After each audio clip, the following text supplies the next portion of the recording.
네, 올해까지 4년 연속 풍년입니다. 풍년, 당연히 좋은 소식인데요. 그러나 정작 농민들은 이 풍년 탓에 더욱 시름이 깊습니다. 이 고질적인 쌀 수급 불균형 때문인데요. 어떻게 된 건지 오늘 이야기 나눠보도록 하겠습니다. 단국대학교 환경자원경제과 김호 교수님이 나오셨습니다. 안녕하십니까? 안녕하세요. 네. 농업농민정책연구소장이자 건국대학 겸임교수이신 장경호 소장님도 자리하셨습니다. 안녕하십니까? 네, 안녕하십니까? 네.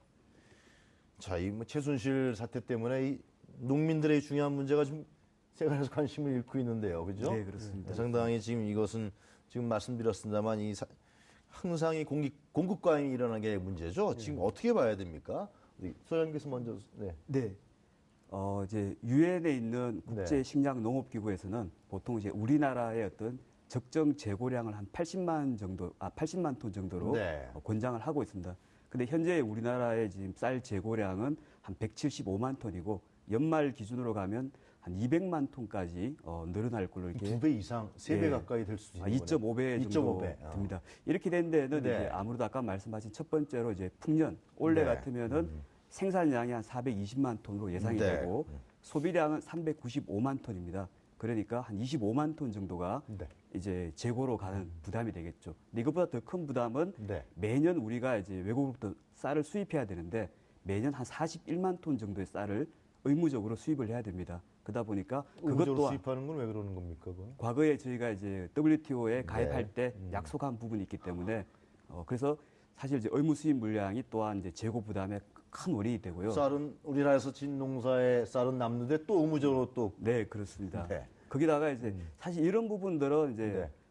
소비의 감소라든가 혹은 의무 수입 물량 같은 부분들은 어떻게 보면 예측이 가능한 범위 내에 있고요. 네. 다만 이제 풍년과 흉년은 쉽게 이제 예측이 가능하지 않은 부분이기 때문입니다. 그러니까 중요한 것은 풍년과 흉년에 대비해서 네. 적정한 수급을 이룰 수 있도록 정부가 조절 정책을 펴는 것이 중요한데 네. 지금 직접적으로 이런 그 쌀값 대폭락 사태가 일어난 이유는 어떻게 보면 어떤 풍년이라든가 어떤 뭐 수입쌀이라든가 이런 이유들도 있겠지만 가장 근본적으로는 정부가 수급 조절에 실패했기 때문이라고 이렇게 이야기를 하고 있습니다. 자, 수급 조절에 왜 실패한 겁니까? 왜 실패하고 있습니까, 정부가?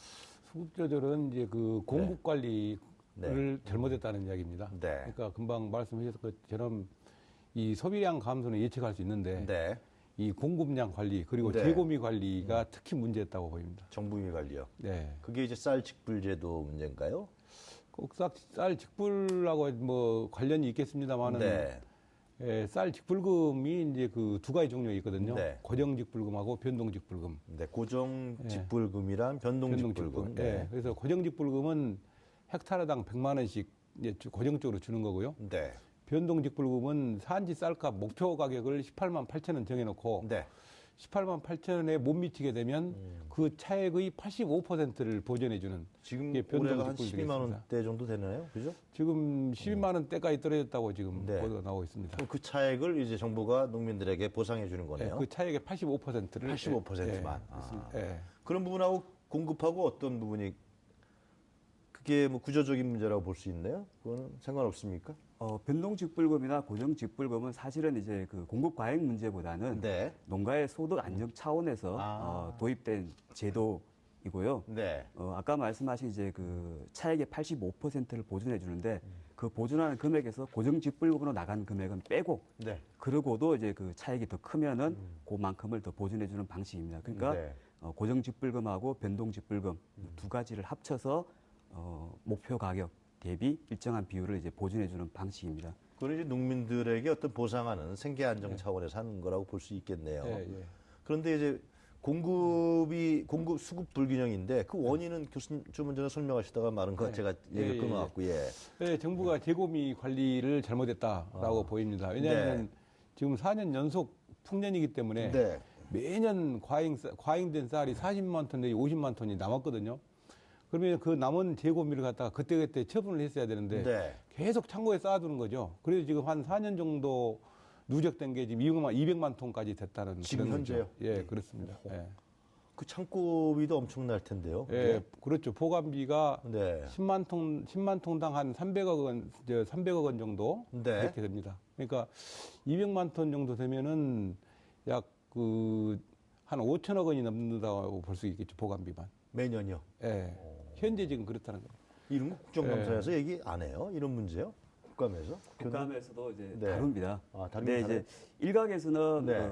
어차피 이제 고정직불금 말고 네. 변동직불금으로도 이제 농가의 소득을 보존해 주니까 농민들이 이제 쌀 농사를 너무 많이 짓는 것 아니냐 네. 이렇게 이제 문제를 제기하는 분들도 있습니다. 아. 근데 실상을 그래서 놓고 보면 공급이 과잉됐다 뭐 그런 예, 건가요? 그렇게 말씀하시는 분들도 있는데 실상은 이제 그렇지는 않습니다. 네. 왜냐하면 변동직불금이라는 것은 아까 말씀드린 대로 가격이 일정한 기준, 지금 봐서는 한 16만 9천 원 이하로 떨어지게 되면 네. 비로소 이제 변동직불금이 발생을 합니다. 네. 그러니까 변동직불금이 발생한다고 하는 것 자체가 이미 농민들한테는 15% 정도의 손해를 감수하고 들어가는 것이거든요. 네. 그러니까 농민들 입장에서는 변동직불금이 발생하지 않는 것, 그 상황이 훨씬 더 좋은 겁니다. 그렇기 그렇죠. 때문에 제대로 받는 거니까. 예, 네. 그래서 가격이 떨어지지 않도록 정부가 가격 안정이나 수급 조절을 잘하면 정부 재원도 아낄 수 있고 또한 농민들도 소득의 손실을 보지 않을 수가 있는 것이죠. 그러나 좀 전에 교수님이 말씀하신 대로 매년 그렇게 들어와서 지금 200만 톤이 있더라는 거 아닙니까? 예, 예, 그렇습니다. 그 왜 이렇게 정부는 매년 40만 톤, 50만 톤의 쌀을 그렇게 창고에 넣어두는 거예요? 그거 어떻게 할 수가 없는 겁니까? 할 수는 있는 방법이 있습니다. 네. 근데 이제 제가 볼 때는 네. 그 정책을 제대로 집행을 안 했다고 이렇게 보이는 겁니다. 왜냐하면은 일단 매년 수학기 때 시장 격리를 하거든요. 네. 금년에도 25만 톤은 시장 격리 한다고 그랬는데 그 시장 격리한 쌀은 식용쌀로 안 나오도록 다른 방법으로 처분해야 되는데 그걸 창고에 뒀다가 나중에 또 방출한다는 이야기죠. 시장에 나올 가능성이 항상 내재하고 있다라는 그렇게 네. 보입니다. 그래서 그 남은 쌀을 갖다 사료용이랄지 가공용이랄지 또 뭐 대북 지원이랄지 해외 지원이랄지 사회복지용이랄지 이런 식으로 그때그때 처분을 했으면 좋은데 처분하지 않고 계속 창고에 쌓아두고 있었다 그렇게 네. 볼 수밖에 없습니다. 그러니까 쌀값은 그럼 올라갈 수가 예. 없겠네요. 공급이 그렇습니다. 많으니까요. 예.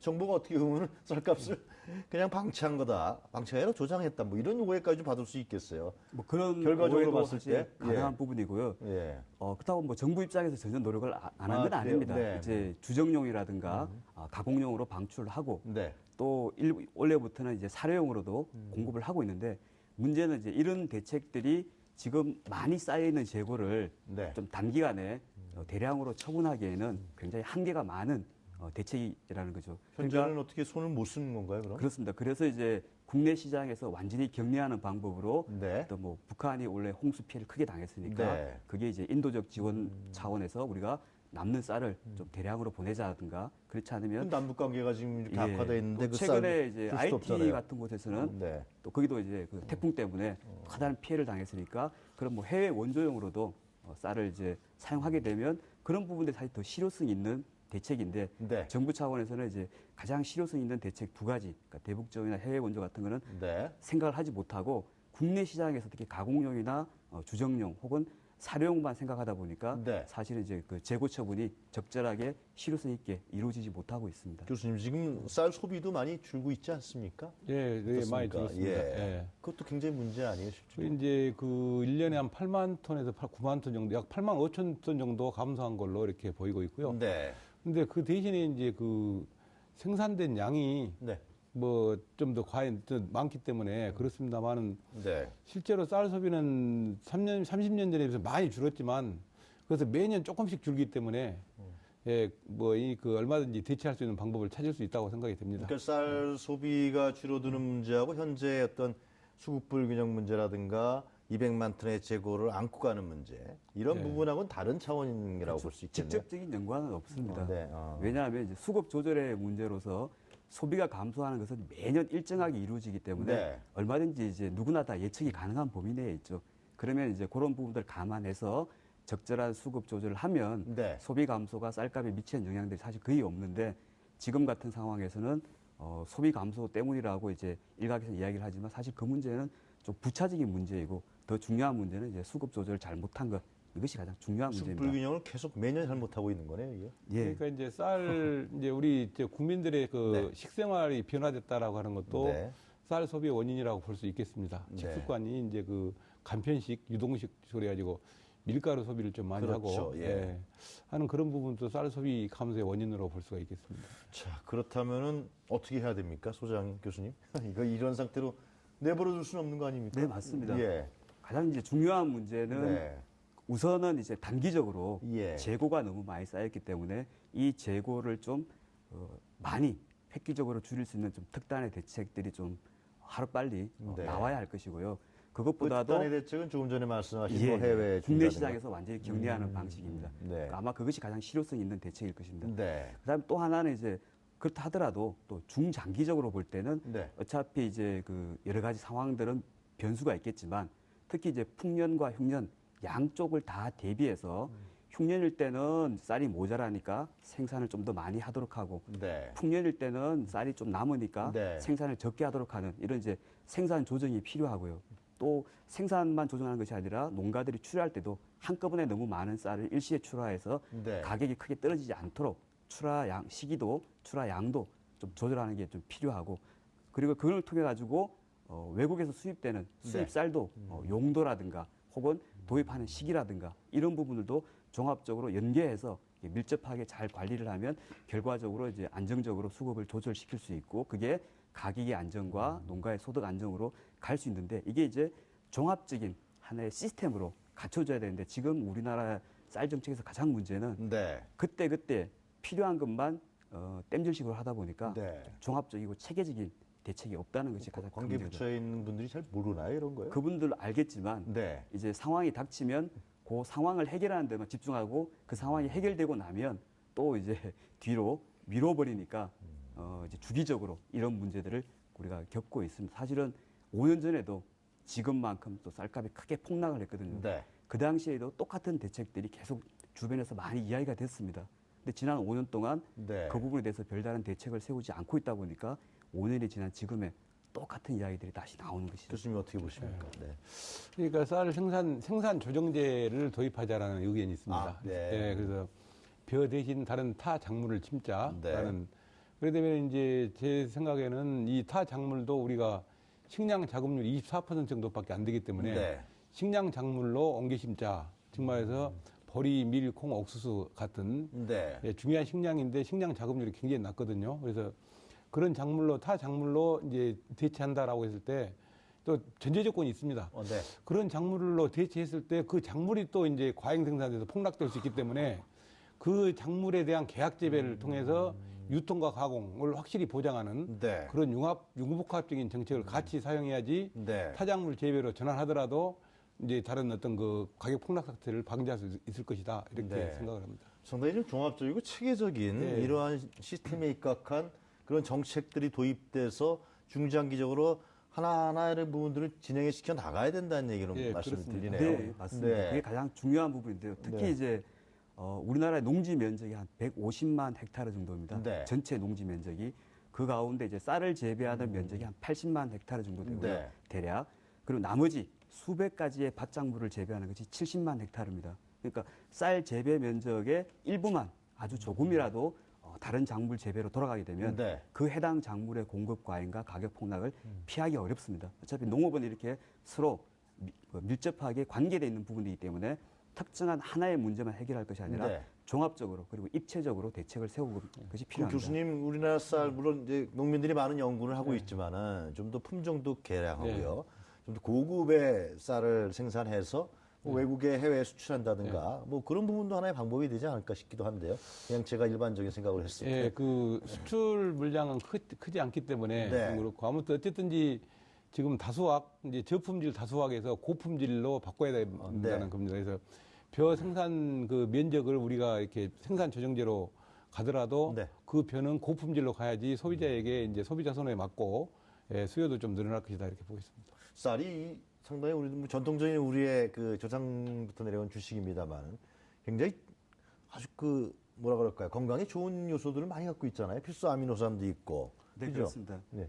그 약간 이제 쌀 소비 감소 부분들은 네. 사실은 이제 개인의 어떤 식생활 습관이나 입맛 혹은 그 식습관이 변화한 측면들도 있는데 또 다른 이면을 보게 되면 네. 어떻게 보면 사회적이고 구조적인 그 병리 현상들도 그 속에 들어가 있습니다. 그래요? 예를 들면 이제 우리나라 사람들이 일을 너무 많이 한다 그러지 않습니까? 네. 노동 시간이 기니까 가족들끼리 모여가지고 같이 밥을 먹을 수 있는 시간이 일주일에 몇 번 되지 않습니다. 그러다 보니까 각자 따로 밖에서 해결하고 특히 아이들은 학교 갔다 왔다가 학원으로 이렇게 소위 말하듯이 이제 라면 먹고 뺑뺑이를 돌다 보니까 햄버거 먹고. 분식집이나 뭐 햄버거나 맥도날드 이런 부분들이 사실은 이제 쌀 소비 감소를 또 부추기는 또 하나의 요인이고 네. 그러다 보니까 이제 인스턴트나 패스트푸드의 그 섭취량이 네. 굉장히 빠르게 늘어나고 있고 이것이 이제 어른들도 그렇지만 특히 학생들에 있어 가지고 뭐 소아성인병이라든가 소아비만이라든가 네. 이런 여러 가지 시군성 질병들을 유발하고 있는 부분이기 때문에 이런 부분들은 개인에게만 맡겨둘 것이 아니라 어떤 정부가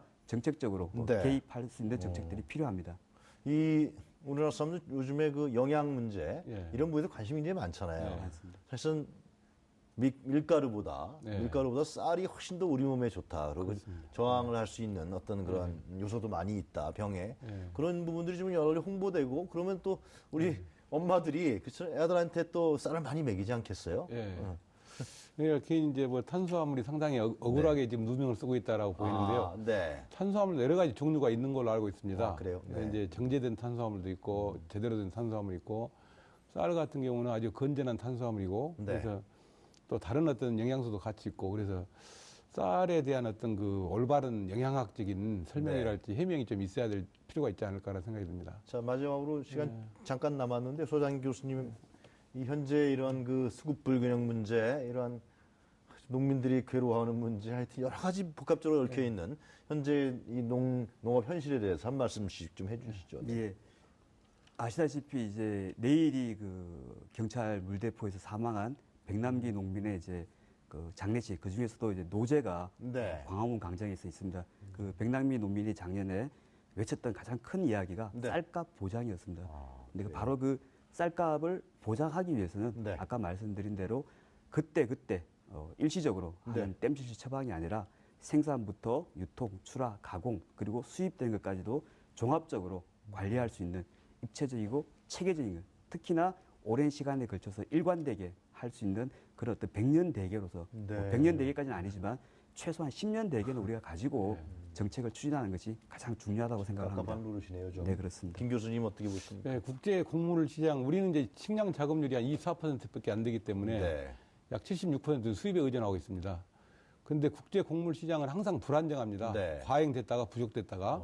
그래서 우리는 이제 식량 안보랄지 식량 주권 네. 이 관점에서 식량 자급률을 높이는 방향으로 우리가 이제 그 쌀 정책, 이 종합 정책, 식량 정책이 수립돼야 되고요. 네. 그 정책도 지속적으로, 연속적으로, 장기적으로 지속적으로 추진돼야 되는 그런 필요가 있습니다. 네. 그래서 그런 식으로 그걸 통해서 이제 우리의 식량 자금도 높이고 또 쌀 적정한 쌀이랄지 다른 어떤 그 식량 작물의 그 수급도 일치시키는 조절하는 그런 방향으로 정책이 추진돼야 생각합니다. 이 최순실 그 무리들이 이쪽에는 손 안 댔어요 혹시? 뭐 아직 의혹입니까? 그런 이야기들도 한식화 산업 뭐 그런 거 뭐 나오는 것 같은데. 뭐 그런 이야기도 가끔씩 들리고 있는데 그래요? 아직 뭐 확인은 되지 확인 안 않았습니다. 됐습니까? 예.